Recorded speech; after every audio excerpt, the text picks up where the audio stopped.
Hello guys, this is सुनकर प्रजापति। मैं मेरे चैनल आदर्श क्लासेस में आपका स्वागत कर रहा हूँ। आज हम एक नया चैप्टर स्टार्ट कर रहे हैं, वो है हमारा रिलेशन एंड फंक्शंस के ऑब्जेक्टिव क्वेश्चंस। और ये जितने भी ऑब्जेक्टिव क्वेश्चंस मैंने उठाए हैं वो आपके एनसीईआरटी बुक और एनसीईआरटी एग्जाम्पलर से उठाए हैं। ठीक है, क्योंकि एनसीईआरटी और एसआईटी एग्जाम्पलर्स का आप लोग महत्व जानते हैं, क्योंकि क्वेश्चन यहाँ से कॉम्पिटेटिव एग्जाम में बहुत ज़्यादा आते हैं। ठीक है, और अच्छे क्वेश्चंस होते हैं। तो वीडियो स्टार्ट कर रहे हैं, लेकिन मैं फिर से आपको कहना चाहूँगा कि मेरे वीडियो अगर आपको अच्छी लगे तो वीडियो को लाइक ज़रूर कीजिएगा। लेकिन आप पहले वीडियो को देखिए, आपको अच्छा लगे तभी वीडियो लाइक कीजिएगा। लाइक करने के साथ साथ वीडियो पे कमेंट जरूर कीजिएगा। कमेंट करने से थोड़ा अच्छा लगता है कि आप लोग वीडियो को देख रहे हैं, आपको अच्छा लग रहा है, इसलिए। ठीक है, तो देखिए सबसे पहला क्वेश्चन क्या लिखा है कि let T be the set of all triangle. T कोई एक सेट है हर प्रकार के ट्रायंगल का इन यूक्लिडियन प्लेन। ठीक है, and let a relation R, कोई रिलेशन आर है, टी पर कोई रिलेशन आर है जो डिफाइंड किया गया है ए रिलेशन यानी A related B. If A is a congruent to B. अभी जो रिलेशन वो कैसे डिफाइन किया गया कि ए जो है वो बी के कंग्रुएंट है।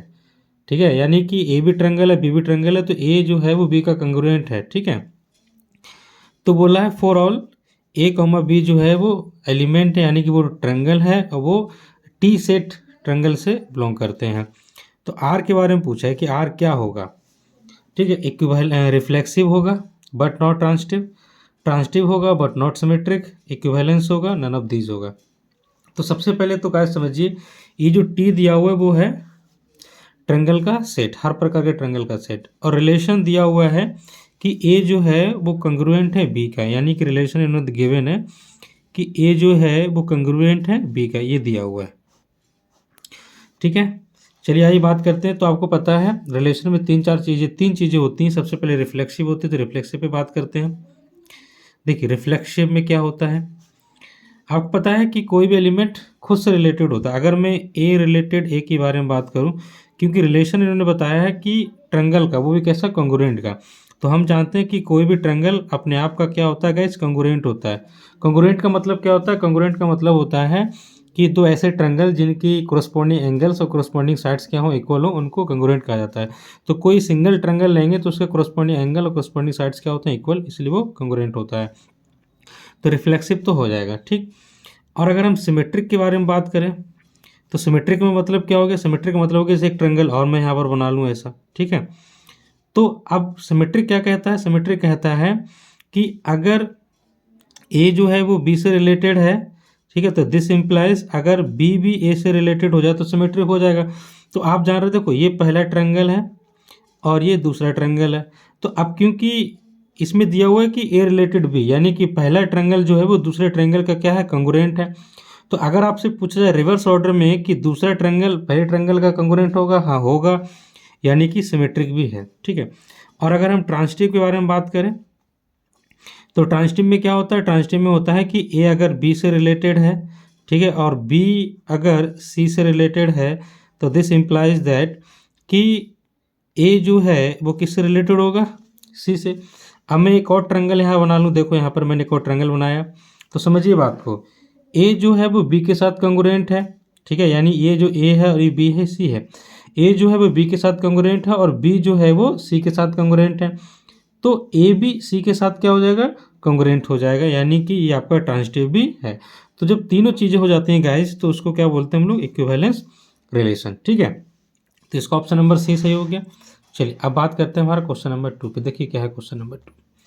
क्वेश्चन नंबर 2 में दिया है कंसीडर नॉन एम्प्टी सेट। एक नॉन एम्प्टी सेट आपको मान के चलना है, consisting of children in a family. कुछ बच्चे हैं फैमिली में, उनके सेट को मान के चलना है। ठीक है, तो क्या लिखा है, कोई बच्चा है, एक रिलेशन डिफाइन किया गया है। रिलेशन क्या है कि ए रिलेटेड बी है, उसमें रिलेशन ये डिफाइन किया है कि A is a brother of B, यानी ए जो है वो बी का क्या है, ब्रदर है। A is a brother of B, A जो है वो बी का ब्रदर है।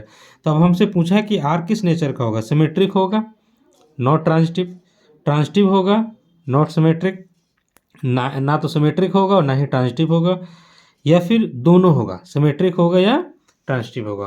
तो मेरी बात को समझिए गाइज, अभी मैं रिफ्लेक्सिव को चेक करता हूँ। तो रिफ्लेक्सिव में हमने क्या बोला था कि कोई भी एलिमेंट खुद से रिलेट होना चाहिए, तो यानी ए जो है वो ए से रिलेट होना चाहिए, जबकि इन्होंने क्या डिफाइन किया कि A is a brother of B. तो कोई भी एलिमेंट खुद का ब्रदर नहीं हो सकता, इसलिए ये नहीं होगा, यानी रिफ्लेक्सिव नहीं होगा। ठीक है, रिफ्लेक्सिव नहीं होगा। तो रिफ्लेक्सिव का तो यहाँ बात ही नहीं किया है, इसलिए हमको और चेक करना होगा। सिमेट्रिक बात करते हैं, देखो क्या सिमेट्रिक पे बात करते हैं। सिमेट्रिक पर अगर बात किया जाए तो हम बोलेंगे कि ए जो है वो रिलेटेड है बी से, यानी कि ए जो है वो बी का भाई है। ठीक है, तो दिस इम्प्लाइज दैट बी किसका भाई होगा, ए का। ये जरूरी नहीं है, बिल्कुल जरूरी नहीं है। क्यों? क्योंकि A is a brother of B, यानी ए हो सकता है मेल हो, ठीक है, और बी क्या हो, फीमेल हो। तो अब इसके हिसाब से क्या बन रहा है, इसके हिसाब से बन रहा है कि B is a brother of A, तो बी अगर फीमेल हुई तो ब्रदर नहीं हो सकती, इसलिए सिमेट्रिक भी क्या हो गया भाई, गड़बड़ हो गया। सिमेट्रिक भी क्या हो गया, गड़बड़ हो गया। ठीक है, चलिए अब बात करते हैं सिमेट्रिक भी गड़बड़ हो गया, तो इसका मतलब क्या है कि क्या बनना चाहिए। अब ट्रांजिटिव पे बात कर लो। ठीक है, ट्रांजिटिव के बारे में बात करेंगे क्या, जैसे ए है, ए रिलेटेड है बी से, ठीक है, और बी जो है वो रिलेटेड है किससे, सी से। तो इसका मतलब क्या समझिए, ए जो है वो बी का भाई है और बी जो है वो सी का भाई है। ठीक है, ए किसका भाई है, बी का, और बी किसका भाई है, सी का। इसका मतलब क्या हो गया, इसका मतलब हो गया कि ए भाई होगा किसका, सी का। ए भाई होगा किसका, सी का। तो ट्रांजिटिव है, ना रिफ्लेक्सिव है ना सिमेट्रिक है, ट्रांजिटिव है। तो देखो symmetric but not transitive, transitive but not symmetric. तो हमारा आंसर क्या हो जाएगा, हमारा आंसर हो जाएगा transitive but not symmetric, option number B. आइए बात करते हैं क्वेश्चन नंबर 3 पे। देखिए क्या क्वेश्चन है, बहुत अच्छा क्वेश्चन है गाइज, यहाँ से बहुत अच्छा कंसेप्ट मैं बताऊंगा, कुछ एक्स्ट्रा चीज़ें भी आपको बताऊंगा। देखिए क्या लिखा है, the maximum number of equivalence relation on the set A. 3 element हैं, तो 3 एलिमेंट में आप maximum number of equivalence relation कितना लिख सकते हैं। तो एक क्वेश्चन गाइज आपको 100% ऐसा मिलेगा एग्जाम में, और नहीं भी मिल सकता है, लेकिन मैक्सिमम चांसेस होते हैं कि मिल जाता है। तो मैं आपको बता दे रहा हूँ कि अगर एलिमेंट की संख्या, मैं लिख दे रहा हूँ कुछ कुछ, अगर एलिमेंट की संख्या 1 है, ठीक है, तो इक्विवेलेंस रिलेशन की संख्या कितनी होती है, 1। और अगर एलिमेंट की संख्या 2 है, ठीक है, तो इक्विवेलेंस रिलेशन की संख्या कितनी होती है, 2। और अगर एलिमेंट की संख्या 3 है, तो इक्विवेलेंस रिलेशन की संख्या होती है गाइस 5। ठीक है, और अगर एलिमेंट की संख्या 4 है, तो इक्विवेलेंस रिलेशन की संख्या होती है गाइस 15। और अगर एलिमेंट की संख्या 5 है, तो इक्विवेलेंस रिलेशन की संख्या होती है 52। इनको आप नोट डाउन कर लेना कहीं कॉपी में और लिख लेना, बहुत इंपॉर्टेंट चीज़ है। तो क्योंकि यहाँ पर 3 एलिमेंट दिए हुए हैं, तो इसकी संख्या कितनी हो जाएगी, 5, यानी option number D is the right answer. ठीक है, चलिए अब बात करते हैं क्वेश्चन नंबर 4। देखिए क्वेश्चन नंबर 4 क्या है। क्वेश्चन नंबर 4 में लिखा है कि if a relation R on the set, कोई रिलेशन इस सेट पे डिफाइन किया गया है, किसके द्वारा, ये दिया हुआ 1,2। तो ये पूछ रहा है रिफ्लेक्सिव होगा, सिमेट्रिक होगा, ट्रांजिटिव होगा, सिमेट्रिक होगा, नन ऑफ दीज। तो रिफ्लेक्सिव कब होता, जब इसमें 1,1 होता, 2,2 होता, 3,3 होता, वो तो है नहीं, इसलिए रिफ्लेक्सिव नहीं है। ठीक, अब हम सिमेट्रिक के बारे में बात कर लेते हैं। सिमेट्रिक कब होता है, जब यहाँ पर 1,2 है तो 2,1 भी होता, तो सिमेट्रिक होता, वो भी नहीं है।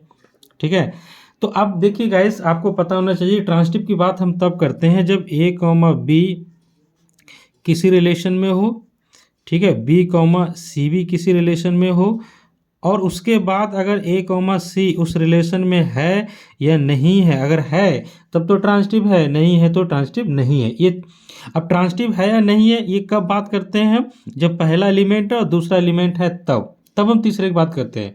ठीक है, और जबकि पहला एलिमेंट है और दूसरे का अता पता नहीं है, तो वो ऑटोमेटिकली ट्रांजिटिव हो जाता है गाइस। ठीक है, फिर से सुनिए मेरी बात, पहला एलिमेंट है दूसरा नहीं है, तो वो ऑटोमेटिकली ट्रांजिटिव हो जाता है, इसलिए ऑप्शन बी क्या हो जाएगा इसका राइट आंसर। ठीक है, आइए अब आगे बढ़ते हैं। देखिए क्या क्वेश्चन है, क्वेश्चन नंबर 5। इसमें लिखा है कि let us define a relation R in R से आर में एक रिलेशन डिफाइन किया गया a comma b such that a जो है वो बड़ा है और उसके बराबर है बी के। तो बोल रहा है कि आर क्या होगा।